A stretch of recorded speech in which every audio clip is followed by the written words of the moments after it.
अस्सलाम वालेकुम नाजरीन, कैसे हैं? मी से ज़ैनब मासूम उर्दू टीचर। आज हम पढ़ेंगे उर्दू जमात दहम का हिस्सा गज़ल। हिस्सा गज़ल में सबसे पहले शायर आते हैं फ़राग गोरखपुरी।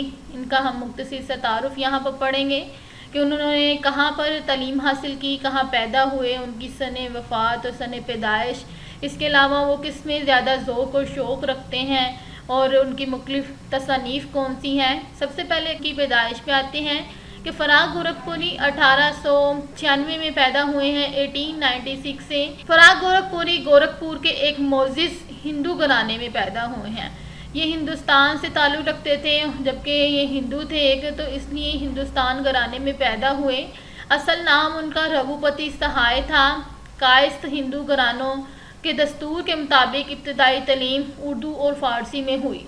यानी उनके दस्तूर में, उनके कानून में ये शामिल था कि इब्तदाई तालीम घर में हासिल की जाती थी और वहाँ पर उर्दू और फ़ारसी की तालीम दी जाती थी। BA इलाहाबाद यूनिवर्सिटी से किया। ज़माना तालिब इल्मी में ही शेर कहना शुरू कर दिए। जब वो तालिब इल्म थे और तालीम हासिल करते थे, तालीम के साथ साथ उन शायरी में भी ज़ौक़ और शौक़ बढ़ना शुरू हुआ, तो उन्होंने शेर कहने शुरू कर दिए। 1930 में 1930 में उन्होंने बतौर प्राइवेट उम्मीदवार इलाहाबाद यूनिवर्सिटी से MA अंग्रेज़ी अदबियात का इम्तिहान रिकॉर्ड नंबरों के साथ पास किया। वो पढ़ने में बहुत अच्छे थे, बड़े ज़हीन और काबिल थे, अपने फ़न में बिल्कुल बहुत ज़्यादा महारत रखते थे। इसलिए उन्होंने MA अंग्रेज़ी अदबियात का इम्तिहान जब दिया तो उसमें अपनी यूनिवर्सिटी में आला रिकॉर्ड नंबरों के साथ पास किया। जिसके बाद इस यूनिवर्सिटी में अंग्रेज़ी के उस्ताद भी मुकर्रर हुए।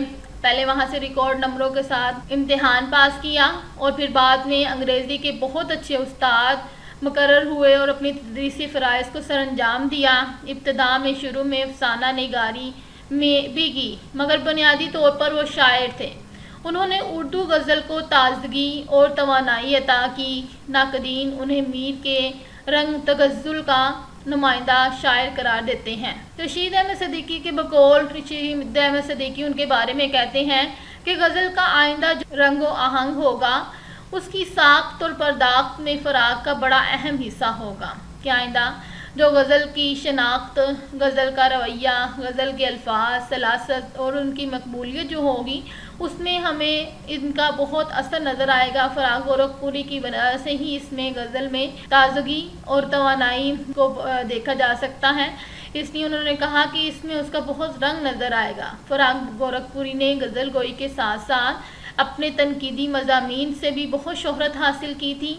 इनके मज़ामीन में शोला साज, रूह कायनात, अंदाज़े, हाशिए, शबनस्तान, उर्दू की इश्किया शायरी और उर्दू गज़ल गोई शामिल है।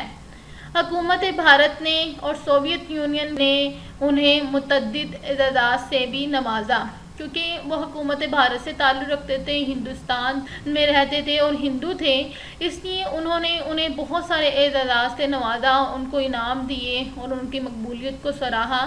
ये हिंदू शायरों में बहुत काबिल मोहतरम थे और उनकी शायरी बहुत मकबूल है। तो आप लोग इसका तारुफ़ अच्छी तरह याद करें, इसमें मुख्तलिफ़ चीज़ों को कि उनका ज़ौक़ और शौक़ किस में था और उनकी शायरी कैसी है, उनकी तसनीफ़ कौन सी हैं, किसने उन्हें मुतअद्दिद एज़ाज़ात से नवाजा। ये तमाम तर सवालात के जवाबात हैं जो आपको MCQs में और सवालात के जवाबात में मदद करेंगे, क्योंकि ये सवाल पूछे जाते हैं आपके मुख्तसर सवालात के जवाबात के हिस्से में और इसके अलावा आपके MCQs में। इसके अलावा आप शायरी जब आप तशरीह करते हैं, उसमें भी आप इनका मुख्तसर सा तारुफ़ लिख के अपने शायरी को मज़ीद चार चांद लगा सकते हैं। इसलिए अपना बहुत ख्याल रखें। खुदा हाफिज़।